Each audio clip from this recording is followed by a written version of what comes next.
নমস্কার, ডালিয়াস কিচেনে সবাইকে জানাই অনেক অনেক স্বাগত। শীতকালীন সবজি হিসাবে শিমের কদর কিন্তু অনেক বেশি। শুধু রসনাবিলাসী নয়, নানান রকমের খাদ্যগুণও রয়েছে এর মধ্যে। শিমে প্রচুর পরিমাণে ভিটামিন, ফাইবার, মিনারেল এবং প্রোটিনও থাকে।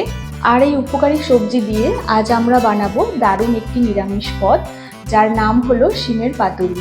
তাহলে চলুন শুরু করা যাক।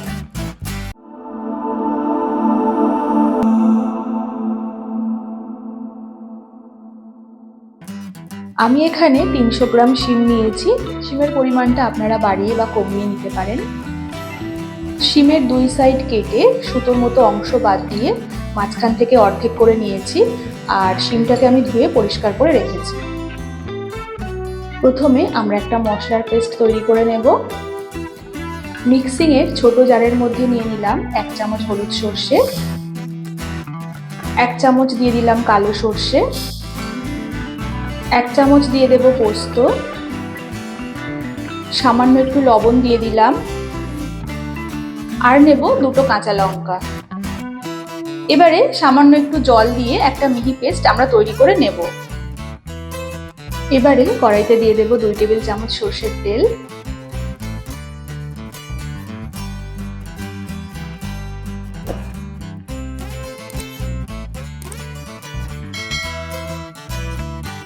ফ্লেমটাকে মিডিয়ামে রেখে দিয়ে দেব 1/2 চামচ মতো কালো জিরে,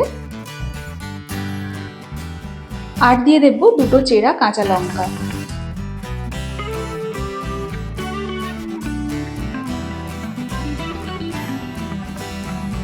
এবারে কেটে রাখা শিমগুলো দিয়ে দিলাম।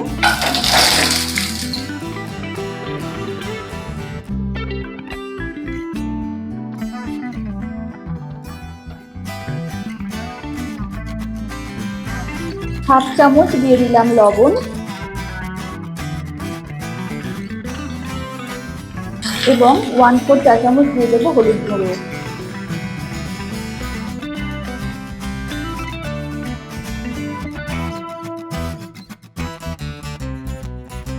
ভালো করে এটাকে মিশিয়ে নেব।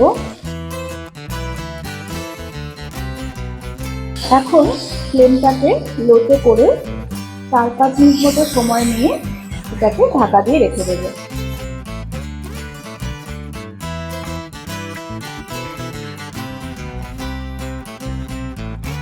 যাতে শিমটা একটু সিদ্ধ হয়ে যায়। এখন ঢাকনাটা উঠিয়ে নেব।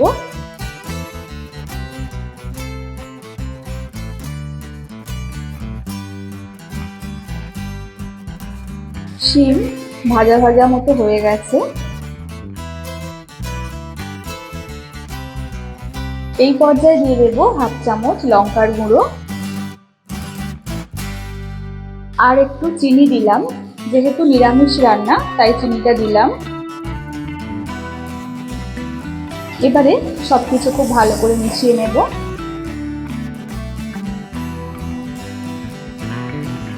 এবারে দিয়ে দেব বেটে রাখা সরষে আর পোস্তর পেস্টটা।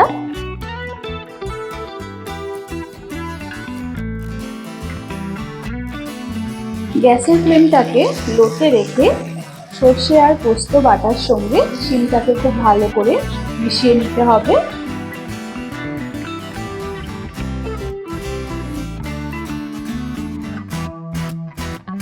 অল্প পরিমাণে একটু জল আমি দিয়ে দেব, বেশি জল দেওয়ার দরকার নেই, কারণ এই রান্নাটা একটু মাখা মাখা হবে।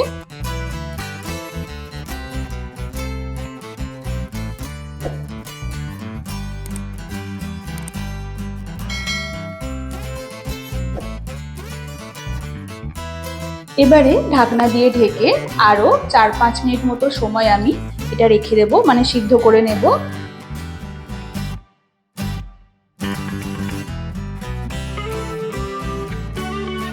পাঁচ মিনিট পর ঢাকনা খুলে ওপর থেকে 1 চামচ সরষের তেল ছড়িয়ে দিলাম,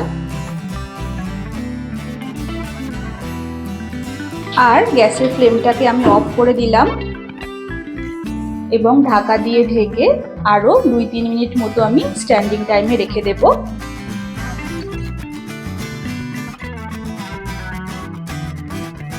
তারপর গরম গরম ভাতের সাথে আমরা গরম গরম শিমের পাতুরি সার্ভ করে দেব।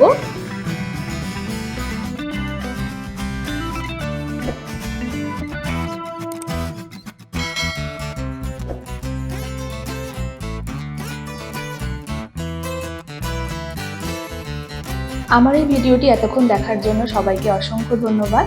ভিডিওটি ভালো লাগলে লাইক, শেয়ার, কমেন্ট করার অনুরোধ রইল।